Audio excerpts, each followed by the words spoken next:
I also do not want to hear it. Don't talk about my 5-0 fantasy team. No one wanted to talk about my 2-3 fantasy team, including me. That's my ride or die. Jalen Hurts, that's who you just heard. It is noon on Peacock on a Monday, but it's 5 o'clock somewhere. My name is Matthew Berry. He's Connor Rogers and Julie Stewart-Binks back in the chair as well. Good Monday to all of you. JSB? I think you'd want to hear 5-0. I mean, I want people talking about things when I'm doing well, not when I'm doing poorly, right? Fly under the radar. Yeah. No expectations, No Matthew expectations. 100%. I always try to under promise and over deliver. Always. Yeah, it's how I got my wife. Yeah. We got to take the wins when you get them, Yep. as we know. Yep. And there were a number of running backs that were very highly rated ahead of this season that maybe didn't have the greatest start in the first couple weeks. But after this weekend, we could maybe say that they're back. Or are they back? Rotoworld headlines here as we see the return of a number of guys like Austin Eckler, as we saw last week as well, but Leonard Fournette, Derrick Henry, Dalvin Cook, Nick Chubb, Alvin Kamara. And when you look at just even the list of these, I mean, look at these points that we're seeing. Yeah. Matthew, who stands out to you after this week? Well, okay, so there's a bunch of names in there that I think are interesting. We're going to get into Breece Hall a little bit. Tevin Coleman, the ghost of Tevin Coleman, making an appearance there in the top 10. Unreal. Sort of interesting there. We'll get into that. But Jeff Wilson Jr. was fantastic. I think we'll talk about Tevin Coleman a little bit later in the show. But what was nice to see, a couple of things I think stand out to me from that list was, first off, there was a lot of big names, right? A lot of guys that we all drafted early in drafts, and we're like, where is it? And for a year, we're like, oh, God, zero RB. Finally, stars performed like stars. We finally saw the Alvin Kamara that we all expected after a couple of bad weeks there. Nick Chubb, no passing game usage yet again, and yet he is still getting so much volume and getting the scores. So Nick Chubb, I think, sort of defying preseason expectations that he's not going to be used in the passing game. Is he really an RB1? There's no question about it. Nick Chubb is the second best running back in fantasy as we head into Monday night on week 5 there. And the only other thing I'll mention off of that list that I thought was interesting is Chris McCaffrey. Yes. Chris McCaffrey was there, and I bring up Chris McCaffrey, Connor, as a way to sort of say, hey, there is news out of Carolina today. Matt Rhule, first coach fired, as expected. And, you kind of look at this and go, will this ignite some guys in that locker room and maybe help some of these guys from a fantasy perspective? Change is good, right? It can only get better. You're 1-4. There's nowhere to go but up. I mean, CMC hasn't been the league-winning guy. I mean, he's basically stayed healthy. He hasn't been the guy that we expected him, but he's been fine. He's been an RB1, maybe not worth the second overall pick, which is where he went in most drafts, but he's been fine.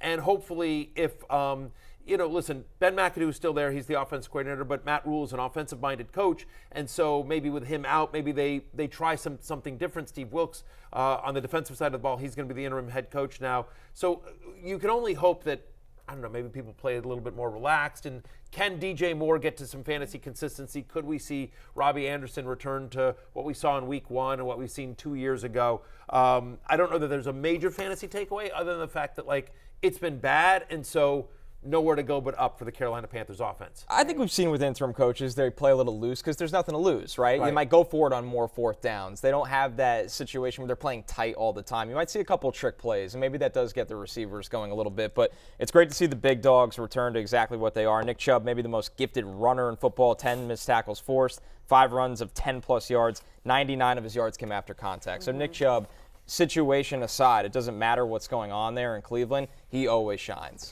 Right, and a lot of people will be happy to see that these names were performing this weekend because these were some of the big guys that you drafted early on if this is, what you're going for with the running back early. And we know that there was a rookie, though, that had an incredible day, and he had a franchise record game, a breakout game for Breece Hall from the Jets. 97 rushing yards, 100 receiving yards, and here on this play was one of the marquee plays of the day. Almost makes it to the end zone. And he had some words to say about this play in particular after the game. Sorry, do you kind of wish that the football field was 99 yards instead of 100? Man, today, bro, I just had to learn to fight for that extra yard. I feel like it was all built up for the last touchdown. So, we were just out there balling, making plays today. The coaches put us in a good position to, execute and make really good plays for the team, and that's what we did.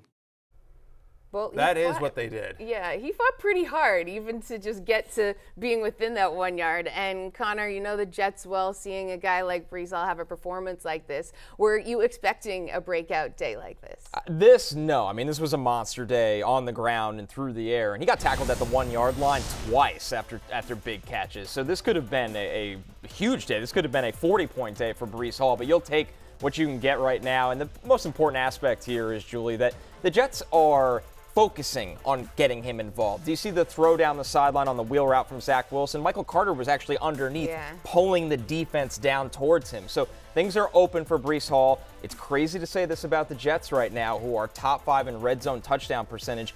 You can start to trust the offense a little bit, specifically because of the new additions, Breece Hall, Garrett Wilson. But the coaching staff's desire to have him be the guy is the biggest takeaway here. We talked about this last week. I actually would argue last week was sort of the breakout game. He made the love list this week because we said, like, hey, this is the breakout game we've been waiting for with Breece Hall. That was 2 weeks ago. I'm just saying here, right? He's now had 3 straight games with 15 or more fantasy points, but last week was his first game with 19 touches. He's now had 19 touches in consecutive weeks.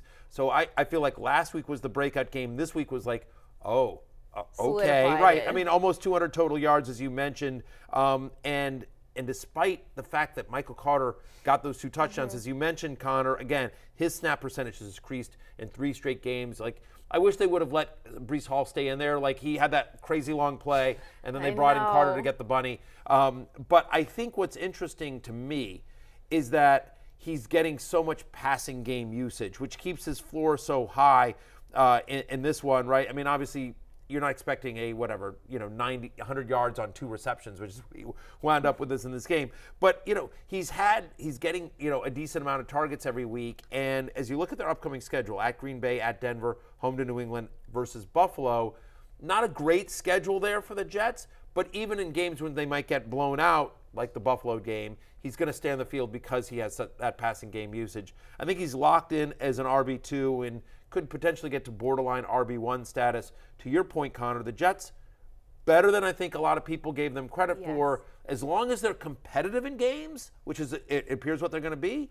They're not always going to face a third-string, seventh-round rookie quarterback, but they're going to be competitive in games other than maybe the Bills game. And so, Breece Hall. Right, and especially with Zach Wilson coming back, too, because we were unsure just how everything was going to work with the offense. But 3-2, first time since 2017. Jets fans will be happy about that, and Seattle fans. And I think just before we move off the Jets, the last thing, Julia, is I'll say that I don't think we got enough. Again, that was such a weird game. Yeah. The Jets got a big, which is not always going to happen, right? Again, I mean, they're playing against a third-string quarterback. A seventh-round rookie taking his first NFL snaps. That's not always going to happen for the Jets. So I don't know that we have enough data yet to say, like, oh, it's clearly Garrett Wilson, the guy you want, or, hey, we can clearly ignore Elijah Moore, where Corey Davis fits in, or Conklin in that passing attack. I don't think we have enough yet of the Zach Wilson era to really decide that. Right. But I think we do know Breece Hall is, a every week no-brainer starter. It's a great point because it's been someone different every week. We've seen big Tyler Conklin weeks, and then he had a dud yesterday. He didn't have a catch. It's, with the Jets, they are learning how to incorporate all these new weapons. They signed 2 tight ends. They drafted 1. They drafted a wide receiver in the top 10. They drafted a running back in the top 40. They are learning as a team how to incorporate all these new weapons while also developing a quarterback. So there will be some stumbles along the way, but the good thing is the new weapons do look extremely promising. Right. Small sample size, but positives with what you have right now. And as we mentioned, Seattle also, while they didn't get the win against New Orleans Saints, they had another big day. We see Geno Smith, that we know that Michael Smith has been really promoting here on the program. Had a great day, 24 points. Tyler Lockett, 27.4 fantasy points. DK Metcalf as well. And Kenny Walker, coming in for Rashad Penny, who went out with injury. He had an incredible day, too, especially with that 69-yard touchdown. Matthew, when you look at Seattle, how high are you on this offense right now? Well, I think the important thing is, and we talked about Geno Smith on Sunday's show, to your point, Michael Smith. Find yourself somebody who looks at you the way that Michael Smith looks at Geno Smith. But we talked about it on Facebook pregame, and the fact is that Geno Smith is playing good ball. Take whatever, he's playing good football. And so to the extent that you care about the fantasy relevant players, which is Lockett and Metcalf and the running back, and we'll get to him in a second, you like that. And do I think Geno Smith is a viable QB streamer? Absolutely. He's now had 17 or more fantasy points in 4 out of 5 games this year. He's now back-to-back weeks with 24 or more fantasy points. This is what I said on Sunday morning. I said, Geno's been great. I said, but I want to see him, listen, on the road at New Orleans against a tough defense. That's something different. And you know what? He did it. I mean, he's got 7 passing touchdowns in his last 3 games. He had 2 bombs to Tyler Lockett in this game that were just absolute dimes. That were not like a dink and dunk and Tyler Lockett then ran 40 yards. I mean, they were absolutely beautiful throws, one in between double coverage, like legit big-time NFL throws. So kudos to Geno Smith. Kudos to the Seahawks coaching staff. I think Geno Smith, who now he's home to Arizona, he's at the Chargers, he's home to the Giants, he's at Arizona. Arizona, 2 of the next 4 weeks, does not scare you at all. And he's played against some tough defenses, so I do think Geno Smith is a viable fantasy starter and he's in that 12 to 14 range at quarterback. Who'd you rather have the rest of the year, Geno Smith or Matthew Stafford? I'd say Geno Smith, Absolutely. right? Yeah. Geno Smith or Aaron Rodgers is a conversation, right? That's what I'm saying. Like Geno Smith or Russell Wilson. Geno Smith to me are not close. It's not close. Yes. Right. Imagine saying that I 5 mean, months right, ago. exactly. How did we get here? Right, exactly. Fantasy managers and the Seahawks, I think fans By would the both way, be like. For you, congratulations on, what did you put? You said that Russell Wilson was going to have an injury. It would be coming out this week. Right. Of course, what happened on Friday. Bucks. Right, exactly. Well, it was really the shoulder. Yeah, it was a shoulder, of course. He's fighting through injury, of course. He knew that was going to get leaked, and it did, literally like the next day. So anyway, I think that Lockett and Metcalf, based on Geno's play, they're rostered in every league. It's just, but you can feel confident about starting them every single week. To me, the interesting thing of this story here is Kenneth Walker. Absolutely. Rashad Penny suffered a fractured tibia, and after he left with that injury, Julie, 88% of the snaps after Penny left. Awful on Penny. Looks like he's going to miss a lot of time here, but I know that Kenneth Walker is somebody that the Seahawks brass is really high on, Connor, because in college, this was a kid who can play. Absolutely. When they drafted him, I think they envisioned him taking over at some point this year, as talented as Penny is, but they drafted running back in the 2nd round. This was going to be a run-heavy team until the defense fell apart. Now they're forced to throw, but Kenneth Walker, they're so excited about him, his ability to create his own yards, the fact that he has shown more as a pass catcher in their training camp before he got hurt than he ever got the opportunity to in college, and the big explosive run plays that you mentioned, Julie. That's something that can really change their offense, where when you get those big explosive run plays going, they want to work play action with Geno Smith down the field to Lockett and Metcalf. So the Seahawks offense is rolling right now. That's not something I thought we would be saying a month ago. Here's what I'm going to say about Kenneth Walker. If you've been holding on to your fab budget, if you've been holding on to a number 1 waiver claim, he's the guy. He's available in about 56% of Yahoo leagues. He's somebody we've talked about a decent amount over the course, but the question was Penny, and I mentioned it. I know Michael Smith looked at me and I said, I've heard some people in that organization think he could be LaDainian Tomlinson, which is crazy talk. But just in terms of his big playability, the versatility, all the different things that he can do, and I'm not sitting here saying that. I'm just telling you, I heard that from a source I trust, who tells me, anyway, they really like him a lot. He's worth all the fab money. Yeah. He's worth the number 1 waiver claim. Be aggressive in trying to acquire Kenneth Walker if he's still available in your league. I think he has the potential to be a league winner. I agree. The Seahawks are averaging 21 running back touches per game with Rashad Penny out, and now Travis Homer's already out. Rashad Penny now out. DJ Dallas is he's a nice pass catching 3rd down back, but he ain't going to be the guy. You're looking at a team that is run heavy, a better offense than gets expected, and a talented player who's getting an opportunity here. All in on Kenneth Walker the rest of the way. They drafted him to be a workhorse back, and now with the Penny injury, that's exactly what he's going to be. And the fact that this offense has been productive could lead to even more production for him. I agree with Barry. He can be a league winner. If you stashed him, good for you. If he's on your waiver wire, do whatever you can to get him. 100%. And really, even just talking about the Seahawks like this right now, they lost this game. And there's so many positives, on the ground, in the air, as we look forward to their game against Arizona next they lost Sunday. the game because of stupid Taysom Hill. I didn't get me started. We're going to get into that we'll in get a bit. All right, good. Yes, that was something stupid else. Taysom Now, Gabe Davis. Wow, what a game that he had for the Buffalo Bills. He bounced back in such an incredible way.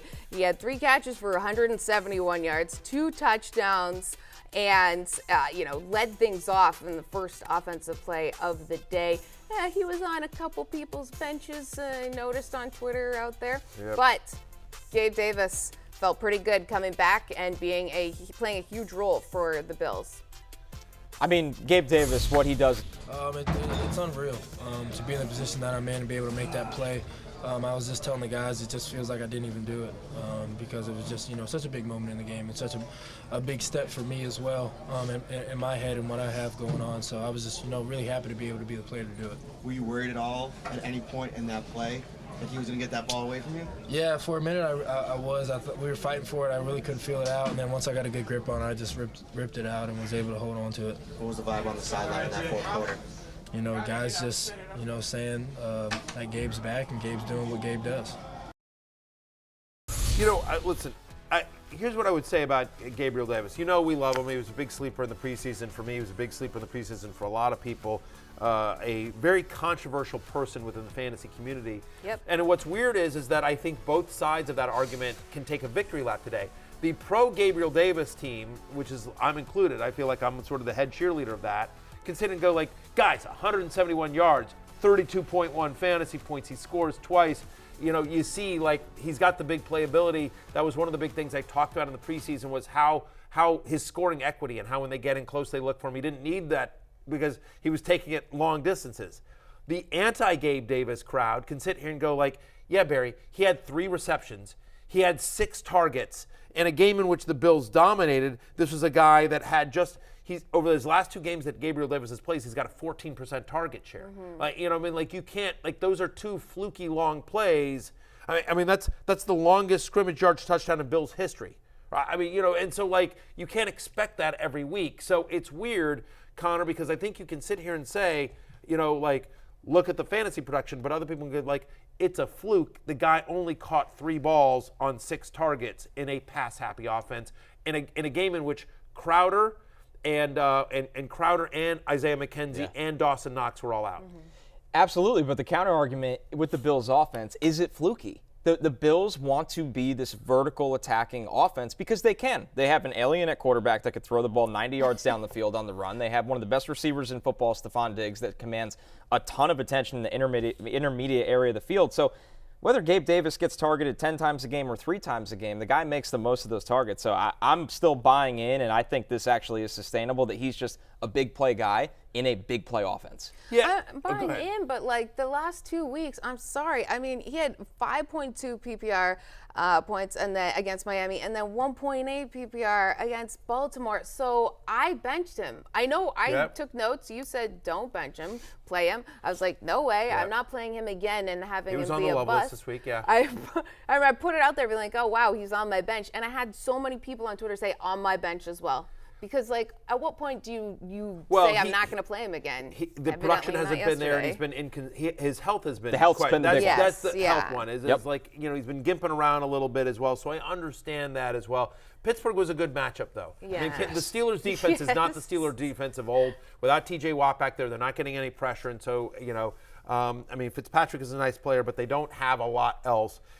By the way, and just credit to Gabe Davis, Fitzpatrick had great coverage. Gabe Davis just ripped the ball away. Right, unbelievable. A one hand. I don't know how Fitzpatrick plays that any better. That particular the second touchdown for Gabe Davis. But at any rate, I think. Look, I was pro Gabe Davis prior, and so certainly I'm on Team Gabriel Davis here. Looks like he's fully healthy, and I think to your point, the fact is that what you're hoping for is you hope for games that are close. You hope that there are games that the Bills are involved where they're not blowing teams out the way they did against Pittsburgh. And here's our next 4. Chiefs, Packers, Jets, Vikings.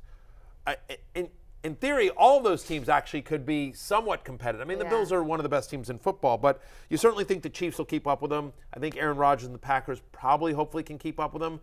The Jets are kind of plucky. Yeah. And the Vikings, who knows what goes on that game. But the Vikings also will be able to keep up with them on some level. And so as long as it's semi-competitive, he's going to get his. We're not going to get into the running backs here, but that's the thing with Devin Singletary. In games in which it's close for the Bills, Singletary gets a lot of work. In games in which it's a blowout, oh, here, James Cook, here's, so I'm not panicked yet on Devin Singletary, just as long as we're talking about right. Bills So then skill to that players. point, if it's going to be close going forward, would you then say you would go with Gabe Davis and feel confident that he could at least get not 31.6 fantasy points, but somewhere? I think Gabe Davis is a locked-in wide receiver 3 with significant upside.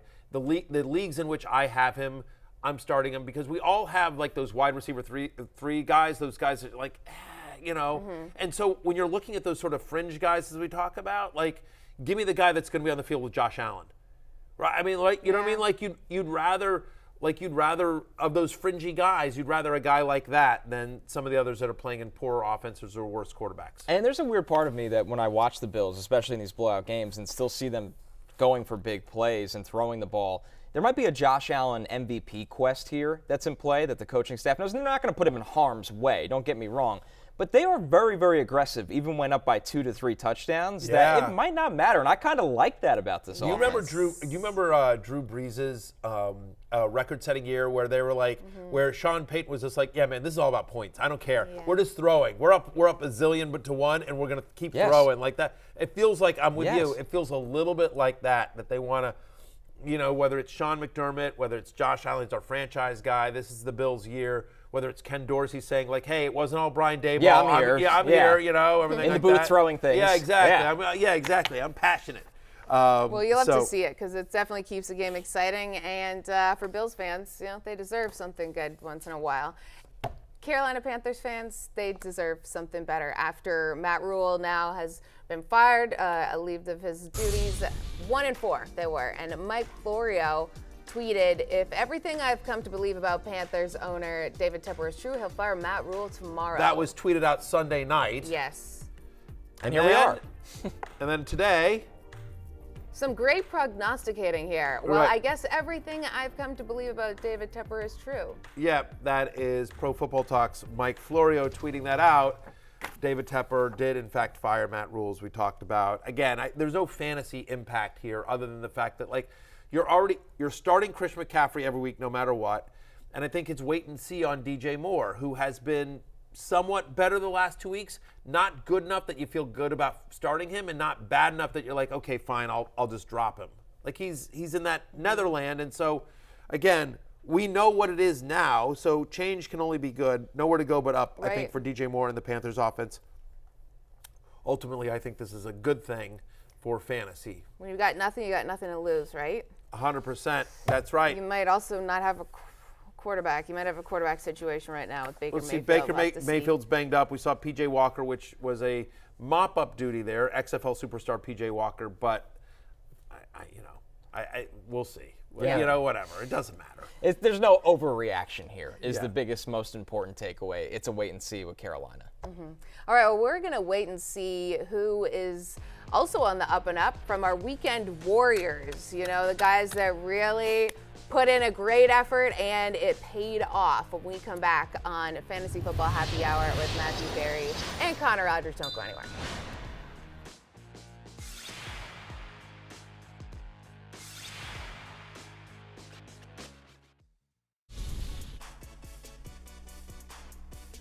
Well, an incredible story here with Brian Robinson making his return to the gridiron after being shot just 6 weeks ago. Incredible that he's healthy, but he's able to play in the NFL. It's just one of those feel-good stories, especially when not necessarily so many feel-good stories for the Commanders, but for Brian Robinson, definitely one of our weekend warriors here on the Fantasy Football Happy Hour. He's Matthew Berry, he's Connor Rogers, and as someone who is a Commanders fan, seeing this story too, how does it make you feel? Awesome. It's an amazing story. It's an amazing human story. Like, again, we talked about this on Sunday morning. When you hear a player gets shot, multiple times, you're like, I hope he's alive. Yes. Mm-hmm. Right? So the fact that he's alive is a miracle. And you're not even thinking about football. And they're like, well, I hope he can walk. Yeah. Okay, great. Now he can walk again. Okay, great. Well, he wants to resume football activities. That's great. Maybe he can make it back next year. Oh, no. 6 weeks later. Like, it's an amazing, unbelievable story. Should be the front runner for comeback player of the year. It's an incredible story. And by the way, played well. Look, there weren't a lot of positives to take away from the Commanders yesterday against Tennessee, but I would say this. I would go hard after Kenneth Walker, but if you miss out on Kenneth Walker, if he's already taken in your league and Brian Robinson is still there, I do think sooner rather than later, Robinson will take over this backfield. It was a three-headed committee in a losing effort to the Titans, so it's going to be a little while, but second half of the year, I could see Robinson making a difference. Either way, it's just a great human interest story, and thrilled for Brian Robinson and his family. Essentially, the minimum stay on the IR, which is just unbelievable that he's back already and playing. And I'm with Barry that there's hints he's going to take over here. Obviously, they need him to ramp up that workload, and it's a busy backfield. But I think all of the positive buzz about him over the summer will now carry back in now that he's healthy and ready to play to eventually be the guy, and most importantly, be the goal line guy. Right.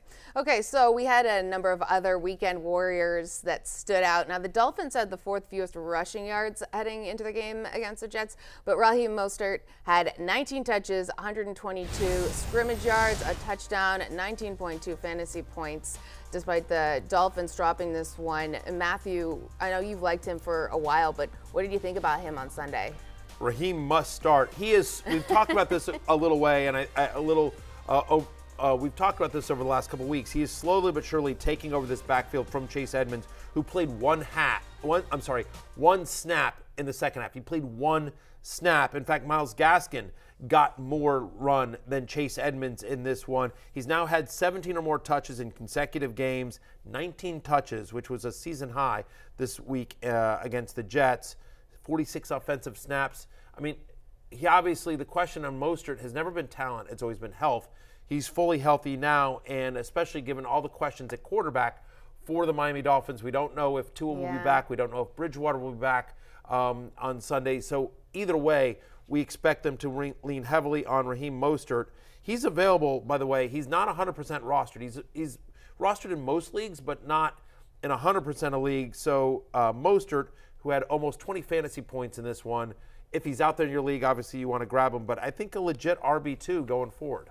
Skylar Thompson having to play obviously boosted the amount they needed to go to him, but he's going to be the guy of this offense in the backfield, and they're trying to threaten horizontally. They have Tirico, they have Jaylen Waddle, but now you add another 4-3 guy in Mostert that Mike McDaniel loves. Obviously, we talk about every week on the show. There's a history with them in San Francisco. It's fully shifted to being Mostert's backfield, and they want as much speed as they can get on the field, but he also ran really hard yesterday. So Mostert's problem has never been talent. He's always had the ability to be a top running back. It's about staying healthy, and so far he has stayed healthy as the workload continues to trend up. Right, and Mike McDaniel did want to see them run the ball more, and they definitely did with Mostert. Okay, so we stay in the backfield for New England, Connor, and Ramondre Stevenson. He had 27 touches, 185 scrimmage yards. Now we know that Dameon Harris left with a hamstring injury. Going forward, what do you see from the kind of projection that Stevenson can have for them? Massive. And I know Barry talked about this a lot over the summer, that he thought it would eventually trend this way, and it's already happened in week 4. And there's a couple combinations here. One, Stevenson's their most talented running back, and that's as a runner in the pass game. When he came out, he reminded me a little bit of LeGarrette Blount, and of course the Patriots take him, and it's like, no duh. Front offices kind of always think the same way. But now they're on a quarterback in Bailey Zappi, a third-string quarterback that nobody expected to have him to play this year. They want to limit his throws. They want him to be efficient with those throws, which he has been. But this is a New England team that they want to do two things that you saw in full force yesterday. They want to play defense, and they want to run the ball around 30-plus times a game. He had 25 of those carries for 161 yards. 2 catches is nice to pitch those in as well, but this is fully towards Ramondre Stevenson now, and in a backfield and a run scheme that I think is actually finally getting going after a tough summer. Yes. Yeah, I mean, listen, I'm on board with this as well. Like, listen, don't worry, be zappy. Like, I love, absolutely love that sign out there. Ramondre Stevenson, SCN, right? I mean, as we talk about this, like, here's the thing. Ramondre Stevenson out there, by the way, and still like 12% of Yahoo leagues. I just looked at that. Mostert's out there in 30%. So it's always worth looking at some of these big name guys.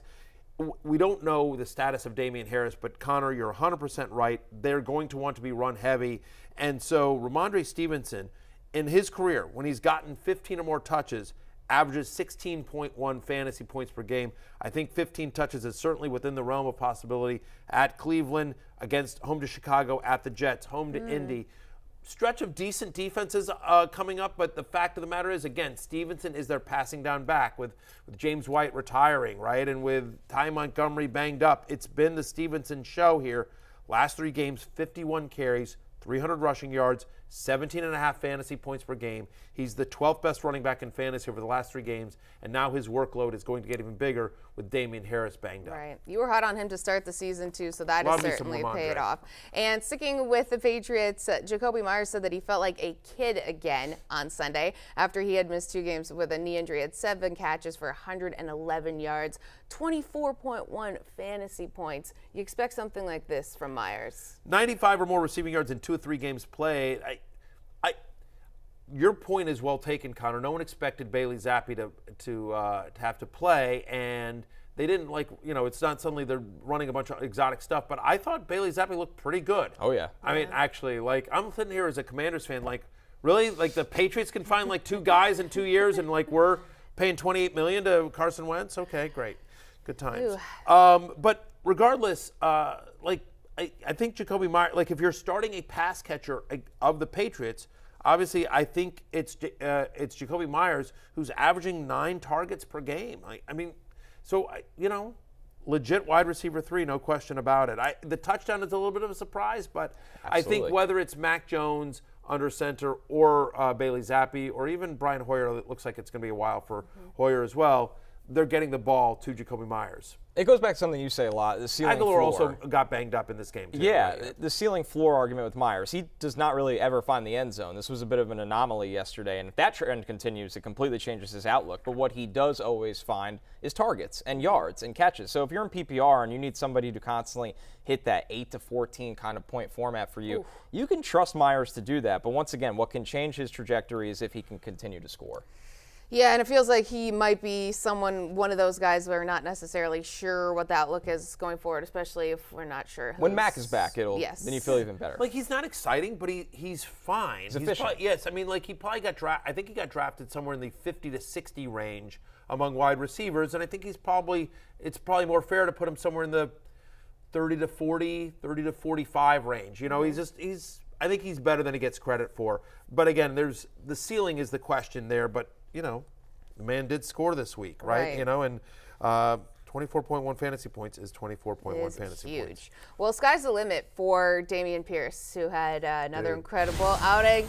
Man, 29 touches, 113 scrimmage yards, touchdown, 20.3 points. His last 2 games have been great. I know because I've been doing the gritty whenever he does something because he wasn't doing so great early on, and I was telling people to I don't believe that. Draft him. I do not believe that at all. Matthew, I've been putting my gritty dancing all over TikTok. I do not believe. Come back on camera. Do the gritty right now. I dare you to do the. Boy. I don't believe you put it out there that you actually right now. You do the. You said you do this. You actually do this for every 10-yard run or every 10-yard every touchdown. How often are we grittying here? Whenever it's a player, it has been Dameon Pierce the last 2 weeks because I told my boyfriend to draft him and then he wasn't doing very well and then he has been. So whenever I've seen him have a good highlight, I do my gritty, which is just not great. Yeah, well, that's why I don't attempt to gritty. All right, maybe when we go to break, maybe we'll do that. Maybe we'll do that when we go to way. break. Something to think about here. But Dameon Pierce, he's been able to be the guy right now, and you see that going forward. Absolutely. Him and Breece Hall are about to have a wild Rookie of the Year showdown because they are just the guys in their backfield. 2 teams that have been trying to turn it around. They're going to lean on their young players. And the number that sticks out for me with Dameon Pierce this week, he forced 17 missed tackles. That was obviously the tops in the league for this week. The second guy was Nick Chubb with 10. A 7 missed tackles difference, 17 to 10. So Dameon Pierce, the way he's running right now is much different from everybody else in football, that no matter what you think of the Texans offense, which probably isn't very much or very highly of, he can overcome that. So Dameon Pierce, he's in line to be right in the final finish for Offensive Rookie of the Year. I thought a couple of interesting things here. First off, to your point about the missed tackles. Forget about missed tackles. How about just broken tackles? Those count. He went mini beast mode. If you saw that unbelievable run that Pierce made, and I think what's interesting here with Pierce is 5 targets, 3 for 14, and you're like, whatever, 3 for 14. But the fact is that was the concern coming into the year was would he get any passing game usage? Oh, it looks like they trust Rex Burkhead in that role more, right? That first game, which his usage was so weird. But, like, okay, 5 targets. Like, like as long as he's not a total 0 in the passing game, Dameon Pierce now has 3 straight games with 20 or more touches and 18 or more fantasy points since week 2. Since that crazy Rex Burkhead, we don't know what was going on. He's the 7th best running back in fantasy, and I mentioned the 3 for 14. He now has 9 receptions in his last 2 games. So if he's getting passing game usage, this is a low end RB1 on a tougher than you think Texans team. I was so annoyed. I took the Jaguars in my survivor. We're doing a little survivor pool here, and tell me, Connor, you guys, I want a quick ruling on this. So I send in my pick every week, right? And I sent it in last week, and I'm like, oh, it's. Give me the Jags at home. And I'm like, this might be the one week I can use the Jags because I'm thinking about sure. Turns out in week 4, I was literally the last person. It was me and one other guy. And I'm like, wait a minute. There was only 2 of us left. The person who's running the pool doesn't send out standings or anything like that. So I'm like, I would have totally taken I would have taken like the Buccaneers or a much safer pick. Right? Like if you're running a survivor pool, aren't you obligated to send out the standings every week and always who's blame left? the commissioner in anything. Yeah, you have life. Responsibility. Okay, that's not your fault. That's 100%. When things go badly for you, blame the commissioner of everything. Always. When things go badly for you, blame the commissioner of your league. 100%. It's a tough pick for your survivor pool, but I'm out. You're done. Yeah. I'm out. I'm like, I can't believe they lost. And then I was in the room, and the guy goes, "Oh, I won." I'm like, "What do you mean you won?" It was me and you. We were the only 2 left. Yes. I thought there was like 50 people left in this thing. It's like a blindfolded survivor league. You're not really sure. Honestly, the worst survivor league in history. Yeah, honestly, it sounds like it. Small staff. We got to move on to Jeff Wilson Jr. He had a career day, 132-yard outing as the Niners win over the Panthers. 18 touches, 132 scrimmage yards, 20.2 points. And Connor, he just continues to flourish with this Niners offense and Jimmy G. Yeah, well, that's the number one thing. No matter that they're playing the Panthers, the 49ers offense has started to find it. They start slow, especially with Jimmy G, every single year. Every single year they start slow. So that's not surprising. They're finally back on track here. As Barry alluded to early in the show, the ghost of Tevin Coleman coming out of nowhere for 2 touchdowns makes you wonder what this day is going to be. I think it's time Kyle Shanahan is going to start to ruin lives and just throw Tevin Coleman back into the mix as the offensive snap percentage actually decreased for Jeff Wilson this week. But you could still trust him set a starter because their run game is so successful. Also, by the way, 37-15, and by the way, not that close. I mean, this is a game where they're blowing them out. They had to I think to me, the headline on Tevin Coleman isn't the 2 touchdowns because we don't expect that every week. But what I would say is that Jeff Wilson Jr., who is, and I agree with you, I think he's a locked-in RB2, right? I mean, the usage has been there in terms of the touches. He's averaging almost 18 touches a game since Elijah Mitchell went down. He was on the love list this week, ended up paying off. But I think Wilson has dealt with injuries throughout his career. And so as we were sitting here, like, is it Jordan Mason? Is it TDP? If we want an insurance running back on Jeff Wilson Jr., because we know San Francisco likes to sometimes use multiple running backs, Tevin Coleman is the answer to that question. He's obviously very familiar with Kyle's system, having played for him before in both San Francisco and Atlanta. They like him, they trust him as opposed to these, young rookies as well. I thought it was interesting here that Deebo Samuel got 2 carries. I'm sorry, he got 2 carries in this game, which we're used to seeing a little bit more. Yes. And maybe that was because Coleman was running well and Wilson was running well, or again, they were up big. They were up big in this game. So I don't know that. I don't mind. We'll talk about Tevin Coleman a little bit tomorrow during the waiver wire show. But I think it's more like just hey, they were up big and he got a couple. He caught one. He ran one in. It's still Jeff Wilson Jr.'s backfield. Yes. Against a lifeless team. Against a lifeless team that just fired its head And now a coach. coachless team. And now a coachless Yes. team. Yeah. Well, again, take the wins where you could get them, right? As we Yep. say. Okay, so one guy who really stood out on Sunday, who literally did absolutely everything in this game and in his career, is Taysom Hill. Annoying Taysom Hill. Officially his name, Hill. Stupid Taysom Hill. No, Annoying no, Taysom Hill. I think it's great. The guy's got he's like a Swiss Army knife. Like, this is well, let's hear from the man himself on an incredible day, and adding maybe another position to his list. Yeah, go ahead, play it. To have more than 100 rushing yards, more than Alvin Kamara. Can you add running back to your resume now too? Is this surreal? No, I don't know. Look, I just work here and do what they ask. By the way, that's true with me. I just work here and I do what they ask. That's exactly what he's doing. He's a tight end, and we're about ready to reignite this whole position eligibility argument, right? So he's a tight end. He qualifies at tight end in fantasy leagues, and he had more fantasy points than Mark Andrews or Dallas Goedert. Hayden Hurst was actually tight end 4 this week with 17.3, and Njoku with 14.8, and on down the list. They're 34.1 fantasy points for tight end Taysom Hill, who had 3 rushing touchdowns and 1 passing touchdown. Insane. He didn't catch one. It's insane. Normally tight ends catch balls, and yet he had 4 touchdowns. Not one of them came on a reception. 3 rushes, 1 pass.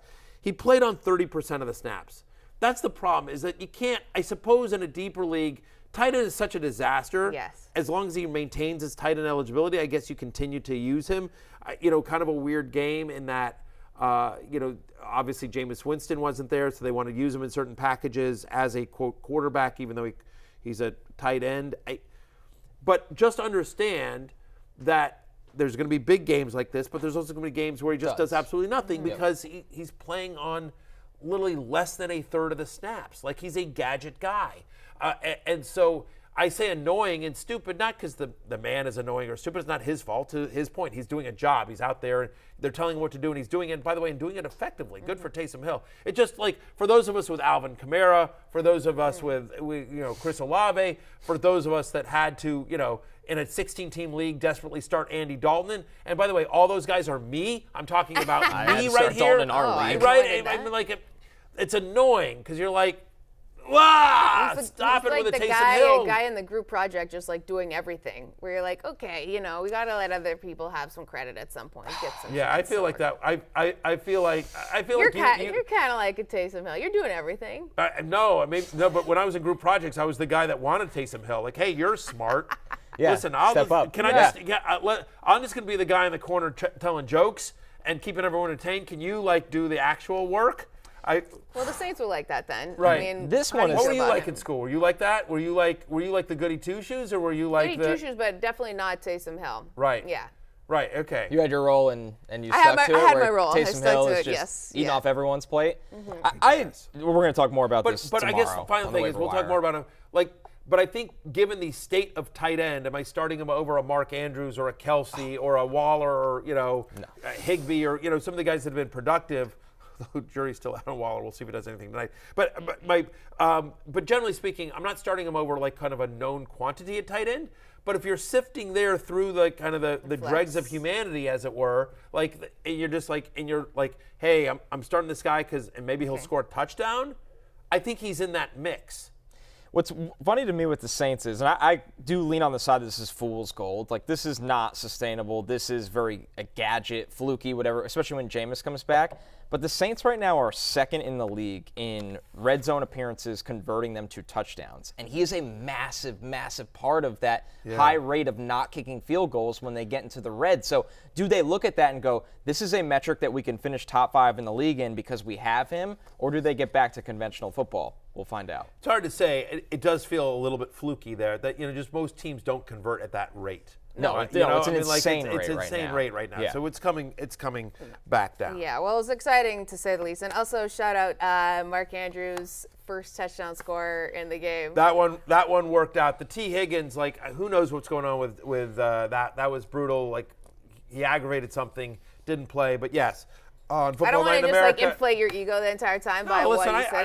I definitely brought it back down. I definitely made some bad calls too. But yes, first touchdown score, Mark Andrews definitely worked out last night on Football Night in America. Well, there's 2 other weekend warriors we want to get to just very quickly. But De'Ami Brown had a great day filling in for Jahan Dotson. 2 catches for 105 yards, 2 touchdowns, as well as Dallas Goedert had 9 targets, 8 catches for 95 yards, and ripped off a 31-yard catch and run and rush for 95 yards. It was pretty good.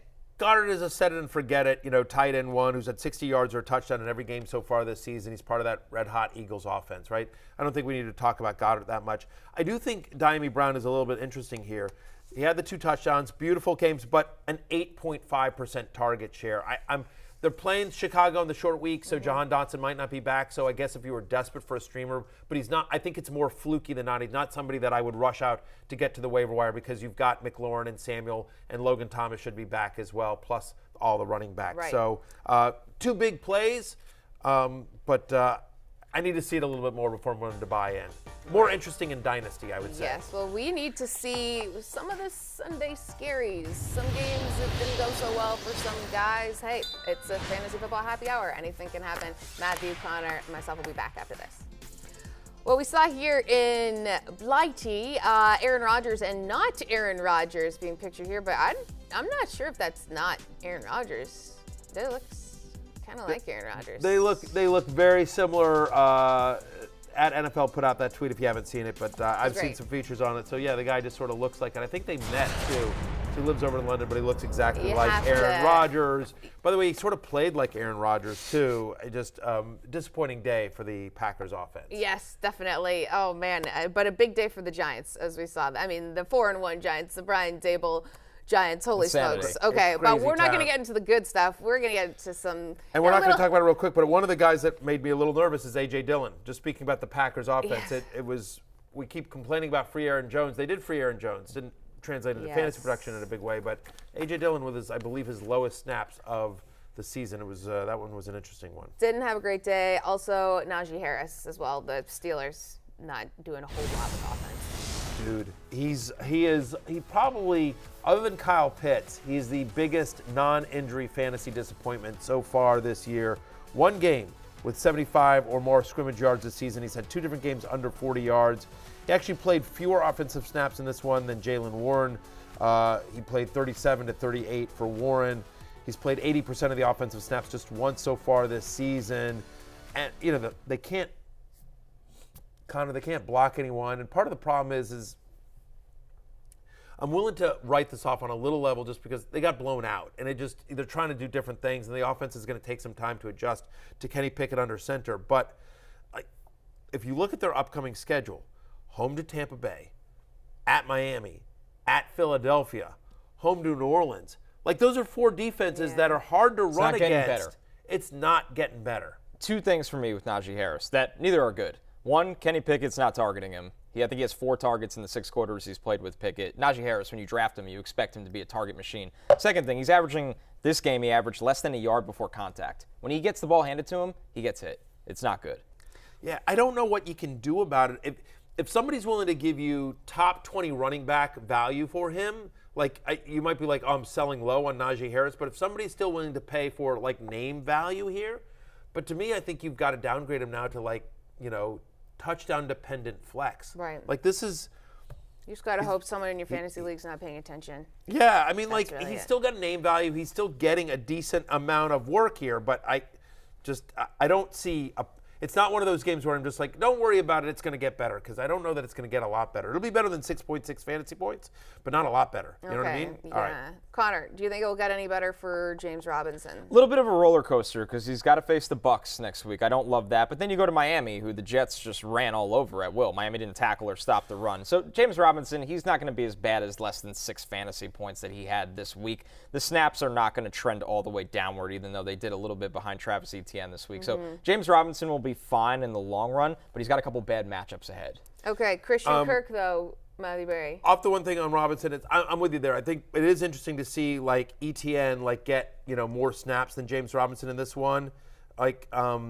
So Peterson said after the game that they want to get Etienne more involved. I think Robinson's still locked in as a top 20 play. To your point, just tough matchup against the Jags. He was also on the love list. That one did not work out for me. But just keep an eye on Etienne's usage here as well. Okay, so sticking with the Jags, Christian Kirk. Yeah. Not a good day at all. Do you see him bouncing back from this? I do.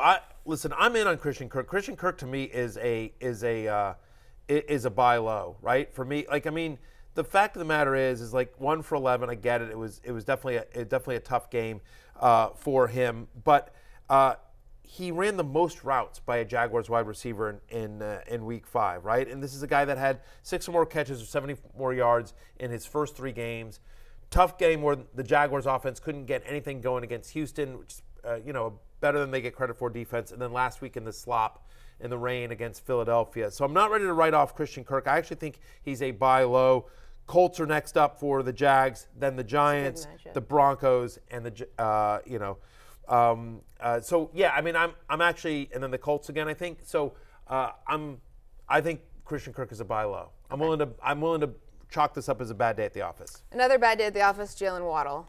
Yeah, a fluky week. I mean, Skylar Thompson had to play. He can't throw outside the numbers. If you watch the game, you could see that right away. And Tua's going to be back soon enough, or Teddy. He's got Minnesota, Pittsburgh, Detroit, Chicago coming up. If you could buy low on Jaylen Waddle, which I doubt you can, but if somebody in the league really does offer that opportunity, do it right now. Right. We know that Tirico was in a walking boot after the game. We're not sure on his status at this moment. Doesn't seem serious, but either way, Jaylen Waddle is going to be, nervous, right? He's had 4 less receptions in 4 or 5 games so far this season. He needs a big play, but he's been able to get them, and we think more often than not that Dolphins offense is going to produce them. Hopefully Tua or Bridgewater are back sooner rather than later. They play the Vikings this week, which I think, that's a defense that you can throw on. All right, so Matthew, with A.J. Brown, only 6.2 fantasy points. He didn't start. Usage was a little bit different this week. What was going on? They didn't need to. I mean, they were crushing him on the ground in that particular game, and so and listen, the Cardinals did a nice job here, but Jalen Hurts, they found other ways to win that game. I'm not worried at all about A.J. Brown. It was his first game this season with less than 5 receptions. He still got 7 targets in this game. I'm chalking this up to, once again, just a bad day at the office. Like, there's some where you're like with Najee Harris, as we talked about, where you're a little nervous, but I'm not nervous about A.J. Brown. If somebody's nervous and panicking after week 1, try to get him. Okay, so Connor, though, nervous. And by the way, they play the Cowboys next week right here on NBC, Sunday Night Football, NBC Peacock Company Man. If A.J. Brown has 2 bad games in a row, I would absolutely try to buy low because Dallas has a really good confidence. That's a great game. Cannot wait to watch that. But Rams running backs, they suffered. Cam Akers, 13 carries for 33 yards, 0 carries for Henderson. Yeah, I think it's so easy to get caught up in the Akers versus Henderson debate, and I think we're now at the point where we have to accept the Rams' offense stinks and that neither of them are productive. Their line is bad. Stafford doesn't look good, and you're getting nothing from their running backs or their offense as a whole. So the Akers-Henderson debate has now completely dissolved into stay away from this offense. Yeah, that's right. The answer to do I want Akers or Henderson, and the answer is neither. Neither. Yeah. There's no more debate. Sorry you drafted them. Yeah, it doesn't matter because that offensive line is just getting. I mean, they really miss Andrew Whitworth. That offensive line is awful, and they just can't get anything going. JSP. All right. Well, we're gonna get things going with the last call when we return on Fantasy Football Happy Hour with Matthew Berry, Connor Rogers, JSP here. Don't go anywhere. You're like, why am I doing this? What's free? He will hand you $1,000. Literally, I think that's the contract I signed with MGM. Is I literally come to your house and give you $1,000. Okay. Monday Night Football best prop bets, Connor. I'm rolling with Hunter Renfrow over 4.5 receptions. It is plus money, which always scares you. But I love it. Listen, my thought process here is the Raiders are probably going to be down in the second half. They are going to be throwing. Derek Carr, when Hunter Renfrow is back on the field, which he will look his way often. Okay, Clyde, I'll leave it for last, but I'm going with Clyde Edwards-Helaire under 12.5 rushing attempts. That's only minus 130. But then I like going big, mining for jewels, as I call it. Derek Carr first touchdown score will not happen, plus 5,000. All right, we'll see about that. All right, be interesting to see what happens with CEH. I'm going. Listen, you know where you make money is on the boring stuff, the unsexy stuff. There's nothing fun about betting a kicker prop except winning money. I like Daniel Carlson over 1.5 field goals. He's made multiple field goals in every game this year. He's hit this number in 4 straight, 3 or more field goals in each of the last 3 games. If the Raiders can keep it close enough just to get Carlson there, this is at plus money. So give me the over on Daniel Carlson, 1.5 field goals. So there you go. That's what's going to happen tonight. That hits, we'll all gritty dance. The underappreciated kicking market. The underappreciated kicking market. Mining into it. For Julie Stewart-Binks and Connor Rogers, I'm Matthew Berry. You don't have to go home, but you got to get the hell out of here. We're back tomorrow. Good luck tonight, and we will see you soon. Hey, it's Matthew Berry from NBC Sports and Rotoworld.com. Just want to thank you so much for watching what you just watched, or at least being too lazy to click out of it after the autoplay just kept it going. So either way, thank you so much for just letting it scroll by your screen. And now I'd like to ask you respectfully, okay, respectfully, please subscribe to the NFL on NBC YouTube channel for the latest NFL news, fantasy headlines from Rotoworld, and betting analysis from NBC Sports Edge.